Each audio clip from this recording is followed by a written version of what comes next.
Hello friends, कैसे हैं आप लोग। सीरियल स्टार्ट करने से पहले आप लोगों से रिक्वेस्ट है, अगर आपने मेरे चैनल को सब्सक्राइब नहीं किया तो बेल आइकन दबा के सब्सक्राइब करें ताकि हर नई आने वाली वीडियो की नोटिफिकेशन आप तक पहुंच सके। अगर आपने माय कैलोरी बॉय के पिछले एपिसोड नहीं देखे हैं तो लिंक डिस्क्रिप्शन बॉक्स में जाके वीडियो को पहले देख लें। एपिसोड की शुरुआत में हम देखते हैं कैंग जूजिंग को वीडियो कॉल के जरिए पढ़ाई करने में मदद कर रहा होता है, लेकिन जूजिंग का पढ़ाई करने का बिल्कुल भी दिल नहीं था।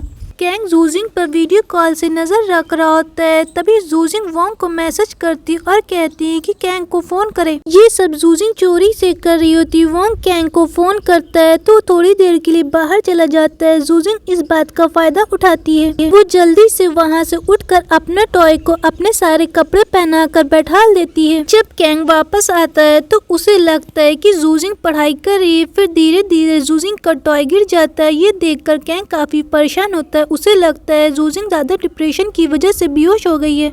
वो काफी बार जूजिंग को फोन करता है। वहीं दूसरी तरफ हम देखते हैं जूजिंग अपने पेरेंट्स के साथ काफी मजे कर रही होती है। कैंग ये देखकर परेशान होता है और वो पुलिस को फोन करता है कि जूजिंग पढ़ाई की वजह से बेहोश हो गई है। लेकिन जूजिंग के पेरेंट्स इतनी तेज से म्यूजिक चला रहे होते हैं कि पुलिस वाले वापस चले जाते हैं। फिर अगला सीन हमें मॉर्निंग का दिखाया जाता है। जूजिंग चोरी से कैंग से बचकर जा रही होती, तभी कैंग उसके पीछे आता है और उससे कहता है तुम अभी भी बच्ची हो क्या जो ऐसे प्रैंक कर रही है। तो जूजिंग कहती है उसे तुम्हारे नोट्स बिल्कुल भी पसंद नहीं, वो काफी टफ हैं। कैंग कहता है वो काफी अच्छे नोट्स मैं किसी को भी नहीं देता। तो जूजिंग कहती है कि वो काफी टफ नोट है और मुझे पढ़ाई करने में दिक्कत हो रही है। तो कैंग भी कहता है तुम्हारा भी काफी शेड्यूल है, तब भी मैं जॉगिंग करता हूँ। तो जूजिंग कहती है जब इतनी ही दिक्कत है तो अब हम दोनों को अलग रास्ते पे होना चाहिए। तो कैंग उससे कहता है चलो हम लोग एक काम करते हैं, तुम मेरे लिए इजी शेड्यूल बनाओ, मैं भी तुम्हारे लिए इजी नोट्स बनाऊंगा। जिसके बाद जूजिंग तैयार हो जाती और कहती कितनी अजीब बात है, हम दोनों एक दूसरे को कितना अच्छे से समझते। फिर अगला सीन में एग्जाम हॉल का दिखाया जाता है। जूजिंग मैथ में काफी अच्छा कर रही होती है और टीचर भी ये देखकर काफी हैरान होते हैं। न्यू ईयर की छुट्टी होने वाली होती है। जूजिंग अपने दोस्तों से पूछ रही होती कि वो छुट्टियों में क्या करेंगे, तभी कैंग उसके पास आता और उससे कहता है मैं कुछ दिनों के लिए तुम्हारे शेड्यूल को खत्म करना चाहता हूँ, मैं नॉर्मल रहने की कोशिश करना चाहता हूँ। तभी वो दोनों देखते जुआन जिया के साथ रहा है। ये देखकर वो दोनों काफी उदास होते हैं। फिर अगले सीन में जूजिंग दिखाई जाती है जो घर पे फोन चला रही होती। तभी उसे एक फोटो दिखाई देती है। सोशल मीडिया पे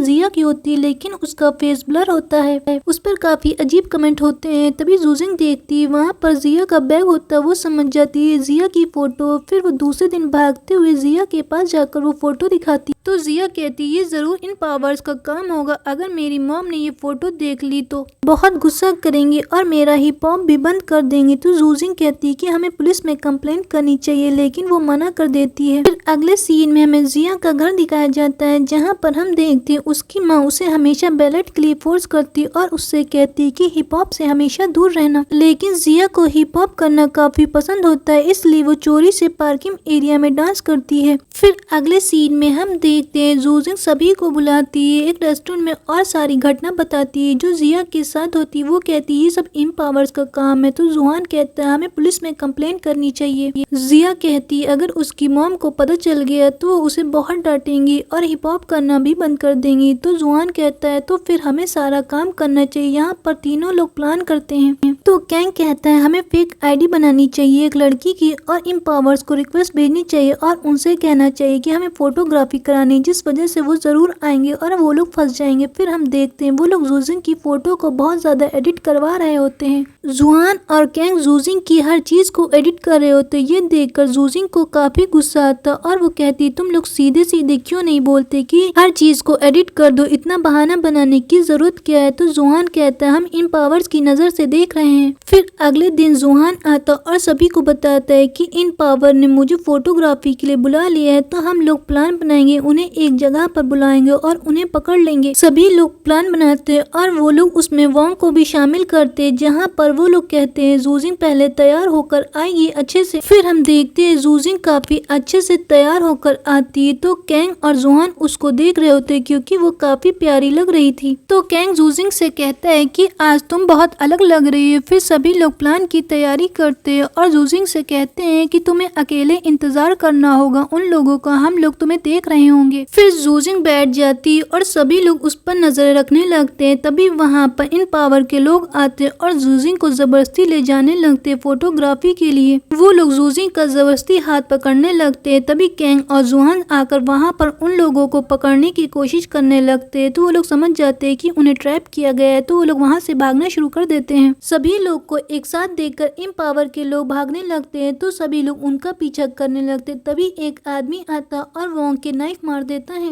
वोंग के पेट में नाइफ पड़ता है। वोंग काफी घबरा जाता है। तभी उसका दोस्त आता है और वोंग देखता है कि उसके पेट के पास उस मैथ की बुक रखी होती है। ये देखकर वो काफी खुश हो जाता है कि आज उसे मैथ ने बचा लिया। काफी लड़ाई लड़ने के बाद सभी लोग इन पावर को पकड़ लेते और उन्हें पुलिस स्टेशन लेकर जाते हैं। पुलिस वाले उनसे कहते हैं तुम्हें ये सब अकेले नहीं करना चाहिए था, ये काफी खतरनाक था। तभी वहाँ पर पुलिस ऑफिसर आता और जोहान की तारीफ करने लगता है। ये देखकर सभी लोग काफी हैरान होते हैं। फिर अगले सीन में हम देखते हैं जिया जूजिंग से लेटर के लिए माफी मांगती और कहती है अगर मैं चाहती तो लेटर कैंग के पास नहीं पहुंचता तो जूजिंग भी उसे माफ कर देती है। सभी लोग उन लोगों को पकवाने के बाद पार्टी कर रहे होते। तभी जोहान बताते हैं कि उसके पापा पुलिस ऑफिसर थे और वो ड्यूटी करते मारे गए। ये सुनने के बाद सभी लोग काफी अफसोस फील करते। वोंग भी सभी को बताता है कि आज मैथ की बुक की वजह से वो जिंदा है। मैथ की बुक ने उसे बचा ली क्योंकि उसे मैथ पसंद भी नहीं, लेकिन मैथ ने आज उसकी जान बचाई। फिर अगला सीन हमें क्लास का दिखाया जाता है। सबके रिजल्ट दिए जाते हैं तो जूजिंग भी अपना रिजल्ट देखती है जहाँ पर उसके मैथ के नंबर काफी अच्छे होते हैं। ये देखकर कैंग भी काफी खुश होता है, लेकिन जूजिंग देखती है कि बाकी सब्जेक्ट में उसके नंबर खराब होते हैं। और जैसे ही वोंग को ये पता चलता है तो जूजिंग का मजाक उड़ाने लगता है कि वो इस बार भी उससे पीछे आ गई है। ये सुनने के बाद जूजिंग को काफी बुरा लगता है। वो बाहर बैठ जाती। तभी कैंग उसके पीछे जाता है। जूजिंग कैंग के ऊपर गुस्सा करने लगती और कहती ये सब तुम्हारी वजह से, तुमने सिर्फ मुझे मैथ में ही फोकस करने दिया, इसी वजह से मैं बाकी सब्जेक्ट में नंबर नहीं लेके आई। ये सुनने के बाद कैंग को काफी गुस्सा आता और वो जूजिंग से कहता है कि मेरा भी तो वेट अभी तक लूज नहीं हुआ है, तो इसका मतलब तुमने भी मुझ पर ध्यान नहीं दिया है। हम दोनों को एक दूसरे पे यकीन नहीं है। अब हम दोनों के रास्ते अलग है। मैं अपना वेट खुद ही लूज कर लूंगा और तुम्हें भी अपनी पढ़ाई खुद ही करनी चाहिए। जूजिंग भी इस बात के लिए तैयार हो जाती है तो कैंग जूजिंग से कहता है चलो एक बेट लगाते, अगर मैंने छुट्टियों तक की अपना वेट लूज कर लिया तो जो मैं बोलूंगा वो तुम्हें करना पड़ेगा, और अगर तुमने अपना सेमेस्टर पूरा कर लिया तो तुम जो बोलोगे वो मैं करूंगा। तो जूजिंग भी इस बात के लिए तैयार हो जाती है। फिर अगले सीन में हम देखते हैं छुट्टियां शुरू हो जाती है और जूजिंग अपना शेड्यूल बनाती है काफी टफ। जूजिंग का शेड्यूल देखकर उसकी माँ उसके डैड से बेट लगाती है ये शेड्यूल सिर्फ एक दिन से ज्यादा नहीं होने वाला है। तो जूजिंग के डैड कहते नहीं मुझे यकीन है जूजिंग 2 दिन तक ये पूरा करेगी। तो जूजिंग की माँ कहती है अगर मैं बेट जीत गई तो तुम्हें सारी डिशेस धोनी पड़ेंगी। उन दोनों की बातें सुनने के बाद जूजिंग को बुरा लगता है कि उसके घर वाले काफी कम दिनों के लिए बेट लगा रहे हैं। फिर हम देखते हैं जूजिंग यहाँ पर अपने दोस्तों के साथ एंजॉय करती है।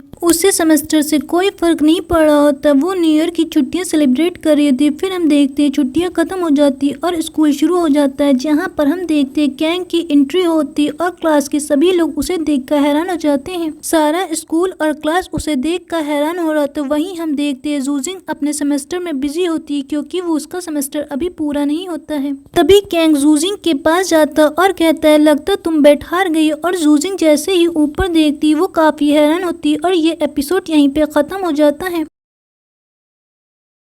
अगर आपको हमारी वीडियो पसंद आई तो लाइक करें, शेयर करें, सब्सक्राइब करना बिल्कुल भी ना भूलें।